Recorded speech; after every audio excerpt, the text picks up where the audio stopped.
যে আমরা ভোট কেন্দ্র দখল করব। এই এই মনোভাব দেখা যাচ্ছে, এটা খুবই ভয়ঙ্কর। নির্বাচনকে সবাই মেনে নিয়েছে, তার চেয়েও খারাপ নির্বাচন হবে এবার। ইতিমধ্যেই আপনি বিভিন্ন স্থানীয় পর্যায়ে আমরা তো যাই, সেখানে এই গুঞ্জনগুলো উঠেছে যে আমরা ভোট কেন্দ্র দখল করব। এই এই মনোভাব দেখা যাচ্ছে, এটা খুবই ভয়ঙ্কর।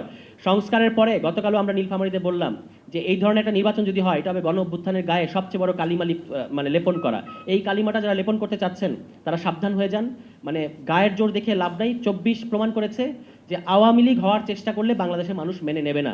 আওয়ামী লীগকে আমরা মোকাবেলা করেছি অন্য কোনো কিছুই এর চেয়ে ভয়ের, মানে বাংলাদেশ তার সবচেয়ে খারাপটা দেখে ফেলেছে, এর চেয়ে খারাপ আর কিছু বাংলাদেশে হবে না। সুতরাং এই যে কোনোভাবে ক্ষমতায় যাওয়ার যে একটা মরিয়া প্রচেষ্টা, এটা থেকে বেরিয়ে এসে জনগণের স্বার্থটা মেনে নিলে, দলীয় স্বার্থের বাইরে এসে জাতীয় স্বার্থগুলোকে প্রাধান্য দিলে আপনাদের ক্ষমতাটাই মানে সেফ থাকবে। এইটুকু কাণ্ডজ্ঞান যদি না থাকে, তাহলে আপনি যে রাজনীতি করছেন এটা আসলে আত্মঘাতী রাজনীতি। আমরা সকল দলের প্রতি অনুরোধ জানাবো যে আত্মঘাতী রাজনীতি থেকে বেরিয়ে আসতে হবে, জাতীয় স্বার্থটাকে প্রাধান্য দিতে হবে। এটাই 24শে গণ অভ্যুত্থানের পরে পিপলস ম্যান্ডেট। এই ম্যান্ডেটটাকে অবজ্ঞা করে বাংলাদেশে আর কোনো রাজনীতি করা সম্ভব হবে না। সবাইকে ধন্যবাদ। আসসালামু আলাইকুম।